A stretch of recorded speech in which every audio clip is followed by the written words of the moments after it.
Hi. இன்னைக்கு நம்மளோட ஃபேமிலில இருக்கவங்க யாருக்கெல்லாம் விஷ் பண்ண சொல்லியிருக்காங்கன்னு நாங்க பார்க்கலாம். ஃபர்ஸ்ட் வந்து அகுகன் அப்படின்றவருக்கு வந்து பர்த்டே. அவங்களோட பாட்டி முத்துமாரி, கீர்த்தனா, அவங்க அப்பா பேர் வந்து பார்த்தீங்கன்னா கோபிநாத், சித்தி அர்ச்சனா. அவங்க அம்மா பேர் வந்து கீர்த்தனா. இவங்க எல்லாருமே அகுகனுக்காக விஷ் பண்ண சொல்லியிருக்காங்க. ஹாப்பி பர்த்டே அகுகன் தங்கம். நீங்க எப்பவுமே ரொம்ப ஹாப்பியா இருக்கணும். கண்டிப்பா உங்களுக்காகவும் நான் ப்ரே பண்ணிக்கிறேன். அடுத்தது பாண்டி கீர்த்திகாவுக்கு வந்து பர்த்டே. அவங்களோட அம்மா போதுமணி, அண்ணன் வந்து தனுஷ் ராஜன், தம்பி கோகுல்நாத், அப்பா வந்து ஐயன் கோவில்பட்டி. இவங்க எல்லாருமே வந்து விஷ் பண்ண சொல்லியிருக்காங்க. Happy birthday Pandi Keerthika. நீங்களும் எப்பவுமே ரொம்ப ஹாப்பியா இருக்கணும். உங்களுக்காக நான் ப்ரே பண்ணிக்கிறேன். அடுத்தது சகுந்தலா ஸ்ரீ அப்படின்றவங்களுக்கு பர்த்டேன்னு சொல்லிட்டு அவங்களோட அத்தை வந்து விஷ் பண்ண சொல்லியிருக்காங்க.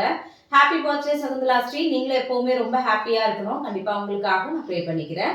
இன்னைக்கு பர்த்டே வெட்டிங் டே செலிப்ரேட் பண்ற எல்லாருமே ஹாப்பியா இருக்கணும் அப்படின்னு எல்லாருக்காகவும் ப்ரே பண்ணிக்கலாம். வாழ்த்துக்கள் பதிவுல யாருக்காவது விஷ் பண்ணணும் அப்படின்னு நினைச்சீங்கன்னா வாழ்த்துக்கள் பதிவு வீடியோக்கு கீழே வந்து கமெண்ட் பண்ணுங்க. அப்படியே நாளைக்கு பார்க்கலாம். தேங்க்யூ.